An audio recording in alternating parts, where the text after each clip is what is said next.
Okay, mayong mudto na usab karatong tanan Luzon, Visayas, Mindanao. Mayong mudto Philippines, mayong mudto world, mayong mudto universe. Ada na punta mga higala dili nga atong tulumanon sa kahanginan CONA Catechesis on Air ug ako lang gihapon kini inyong ubos nga higa ang inyong ubos nga alagad Reverendo Padre Edwin Academia Acab Abino. Adlaw na usab karon nga unsa man tarong adlaw mga higala. Pizza 4 na kini sa bulan sa Pizza 4 na kini sa bulan sa Disyembre, adlaw nga ay dili ron 4 mga higala. Pizza 5 na ron gahapon ang Pizza 5 Pizza 4. Kuha na mga higala, Pizza 5 ni ining bulan sa Disyembre, adlaw nga Huwebes. Ayan, no?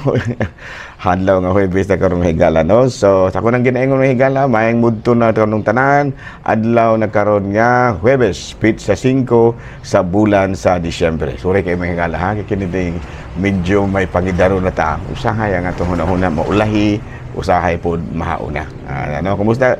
Sorry kay diha preach maglibog usahay ang ako ang body din na sa DYWC mga higala kay matud pa niya. So pa din nga usahay may ingong ka nga sorry na soral na gina-inday preach nga medyo aduna natay diferensya og jutay sa ato ang panghunahuna. Ayan.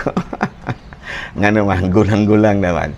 So, kumusta na ako mga classmate? Kumusta na si Father Dami Hiramis din sa may Himalalod, si Father Obing Masyon din sa may isla sa Siquijor, ug nga manusab si Father Tonton Arnaiz din sa Kuasay Pari sa Kabatingkil. Ako mga akong gawiks din sa kuan mahigala sa Kalumbuyan. Kumusta na si gawiks nako mahigala si Father Christian Durango. Kung sa mga mong kanhi rektor sa amo ang seminaryo pagsulod na mo mahigala ang amo ang rektor si Monsignor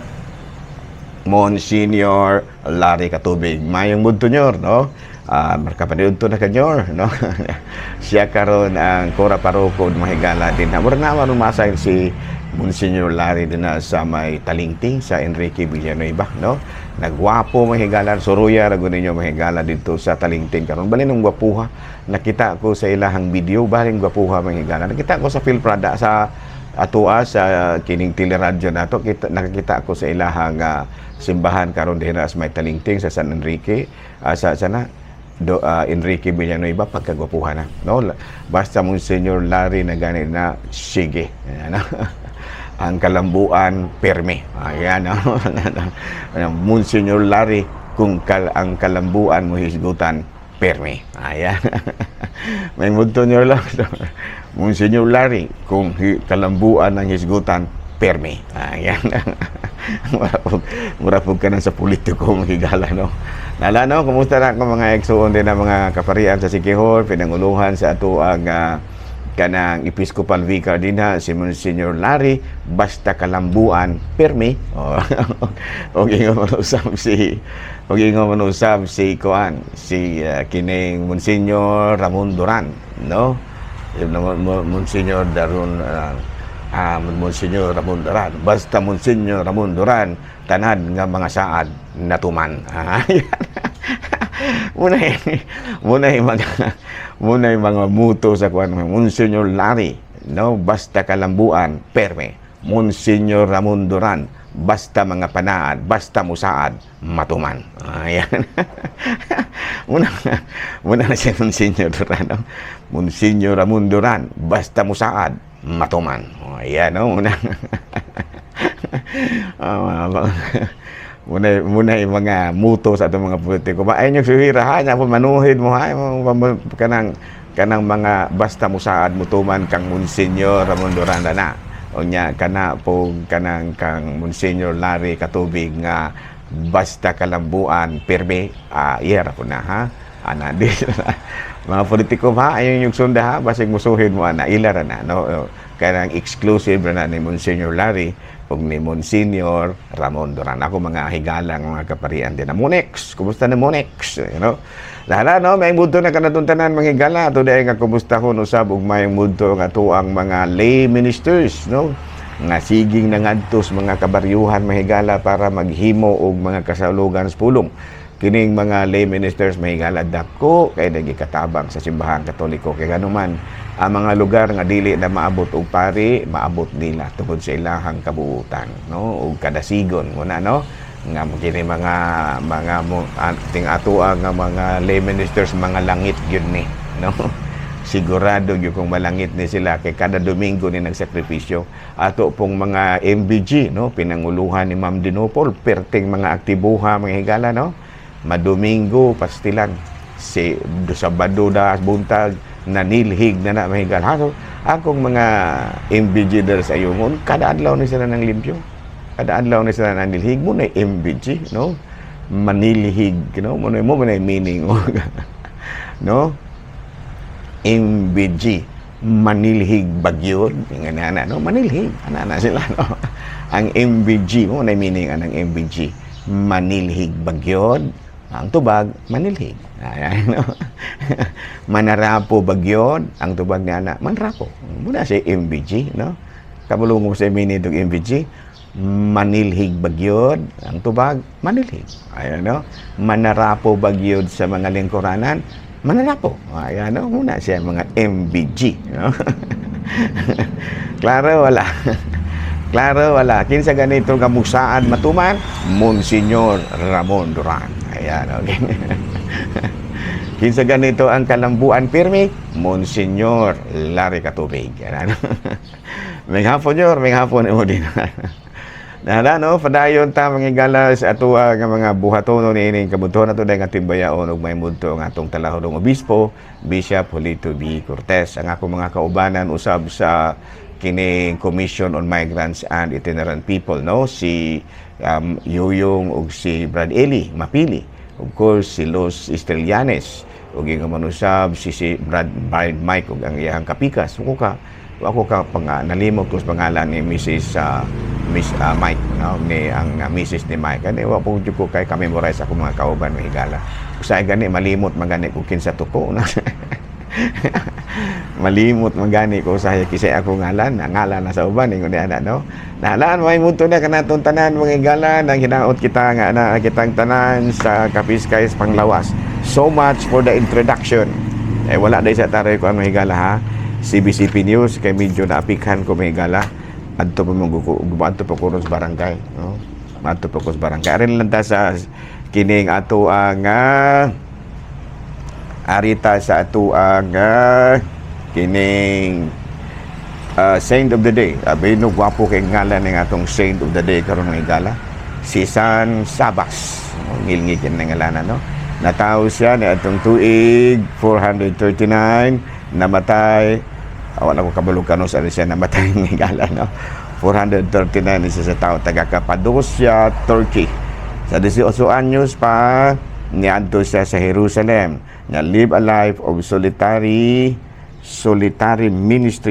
ministry.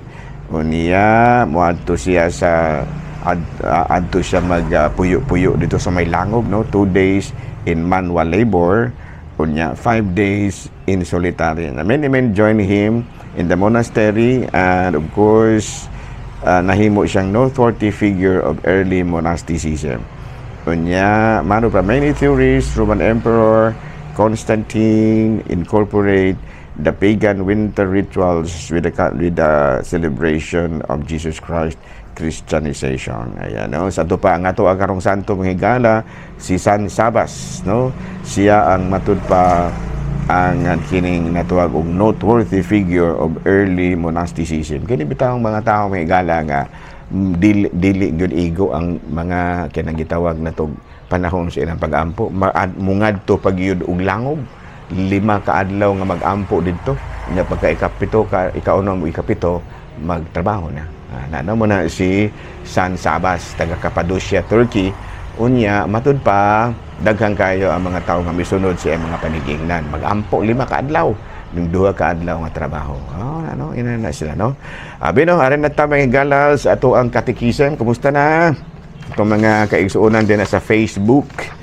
Kami diri mga higala wala mi book, wala pod mi face. Ang amo diri mga higala kuan ra gid ni, no, wala mong gud tay hitsura nga ikapasigarbo mo na nga lugsa ra gid ninyong paminaw. Lugsa ra gid ninyong tan-aw ning among mga hitsura ha, kay mo nas ginahawa in taon na mong tarong-tarong ani aron pud maulo angay-angayan gamay. Meaning, December 5, the meaning and saving significance of the resurrection. No?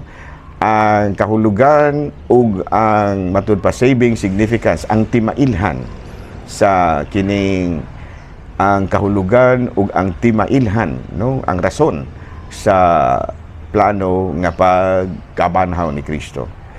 681 sa atua nga kining Catechism of the Catholic Church.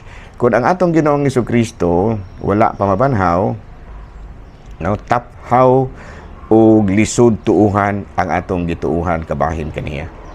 No, nga sa ato pa kung daghan man kani siyang mga gipangtudlo, no. Siya atong Ginoong Jesucristo daghan kayo. Usagon ni ka kining gitawag natong usa ka libro, limago ni ka libro nga gikuan sa iyahang kinabuhi, no, kining gospel ba. Gospel ni St. Matthew, St. Mark, St. Luke, ug ni St. John.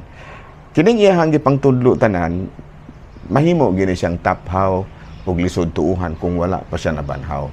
That is the first significance of His resurrection. Nga mapalig-on niya ang iyahang nga pinaagi niini mahimong katuuhan ang iyang gipangtudlo.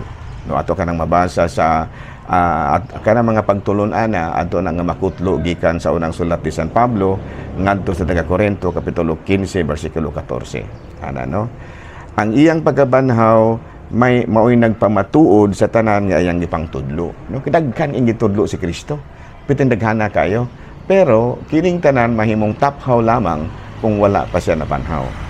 Ang iyang pagkabanhaw mao ang katumanan sa iyang mga saad o pagpamatuod sa iyang pagkabalaan, no? Ato kanang masabtan kung atong basahon ang Juan kapitulo 8 bersikulo 28. Sa ato pa sa iyang pagkabanhaw atong masabtan ang iyang gituman ang iyang mga saad ug ikaduha nagpamatuod sa iyang pagkabalaan. Nga makaingon kita nga balaan gyud si Kristo, no? Divine person. Ang Paskuhanong kasaulugan adunay duha ka pagtulun-an, no? Sa iyang kamatayon giluwas kita sa atong pagkamagasastala ug sa iyahang pagkabanhaw gitagaan kitag higayon nga mabanhaw sa pag-abot sa panahon. Ayan, no? Sa ato pa ang iyang kamatayon giluwas kita niya sa atong pagkamakasasala, no? Apan sa iyang pagkabanhaw gitagaan kita niya kahigayunan nga mabanhaw usab uban kaniya. No, muna yung mga significance sa iyang pagkatao. Sa katapusan, ang iyang kamatayon o pagkabanhaw mao'y naglig-on sa atong pagtuo nga mabanhaw usab kita sama kaniya. Okay, klaro? So muna siya meaning and serving significance of the resurrection. Nga kita, nga ang kamatayon ni Kristo na kanang liwas kita gikan sa atong mga sala ug ingon man usab nahimo kini nga paagi nga diin kung musunod kita kaniya mabanhaw usab kita uban kaniya didto na sa gingharian sa langit. Amen. Amen. Ayan. Nala, no? Padayon na ta sa ato ang mga dugang mga pagtulunan, no? Pang-real na ni siya, pang-real. Kumusta na dahil akong mga classmate sa Cebu, no? Ang akong classmate din si Father Keptex. Keptex, no? Si Father Kipling Agravante. Usab si Father Glenn Vanson, nga tuwa usab nga kining liturgist din na sa Cebu, no? May laki ni si Brad Glenn Vanson. Paging manusab nga kung ang pinaka-bright na mo mga galang. Si Father Joseph Anore. Paging manusab ang pinaka-artist yun na mo mga higala, no? Nga yun sa madali kabahin sa mga ingonana, no? Si Father Monsignor Tingting Arcahas.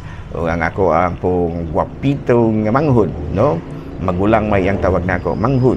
Si Padre Peter Necesario. Oh, pag manusab ang gitarista na mo mahigala. Grabing gitarista ginimay kay nimo gitara mga classical na iyaha. Si Father Omen Masyon. Ang uban namong classmate mahigala o si Milton, no? Pahilom-hilom ra ni si Brad Milton pero si madani kay si Father Milton. Kini si Father Milton mahigala Medida. sa among grupo hilumon gyud ni. Pero naay mga testimonya sa iyahang mga parokyano nga pirtig si awa kay ni si Padre Milton. Sumuba, no? Pero sa among grupo, maghilom-hilom ra ni siya kay kuan man ni kanang ginatawag natog silent type man ni siya. No? Ala, no? Kung mga classmate na, kung mga contemporary na sa Cebu, nga naminaw karon kanako, si Father Edwin lang gihapon ni. No? Naniwang na, kay gulang naman. No? Nadiri ganina ako ang parokyano na siyak siya kay naniwang mga padre. So yung nana gina, tapmay na lang nang naniwang kaysa kay total buhi pa man. Ang importantong buhi pa. Bahalag maniwang basta kay importante buhi pa. Ayan. Kamo, okay na mo. Nagkabala ka og naniwang basta kay buhi pa, no? Importante nga. Kaya mong kung giingnan mo hingala, no? Si Edwin Carusali, nibisita na ako dire. Di akong gibalitaan nga daghan ka. Ako rin mga pasubuha sa pamilyang Carusali, no?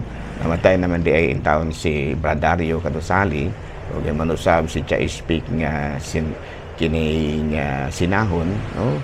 O manusab si Brad Romeo Carusali, no? Mga silingan ako ni sila nga wala na yung tao, no? So man no nga mga pasubo din ako sa pamilya sa mga Carusali o manusab sa kining mga pamilya. Pero sige butanan ako si Edwin Carusali akong sangay. Buhi pa mo lagi ka. Siya di katawa siya nako. Si Buday, pamilya ni Bibot Badoy, akong classmate sa una, no? Ako mga pasubo din, no? Sa mga pamilya ni Brad, ni Brad Rene Badoy, no? Mura Badoy, no? Ano, may mundo na kanatong tanan, daghang salamat yung pagpaminaw, o ako lang gyapon kini yung ubos nga alagad Reverendo Padre Don Academia Cab, manamilit na usab kaninyo, unalangin ka na ton Diyos, o kagahong tanan, Amahan, Anak, Espiritu Santo, good noon, Pilipinas.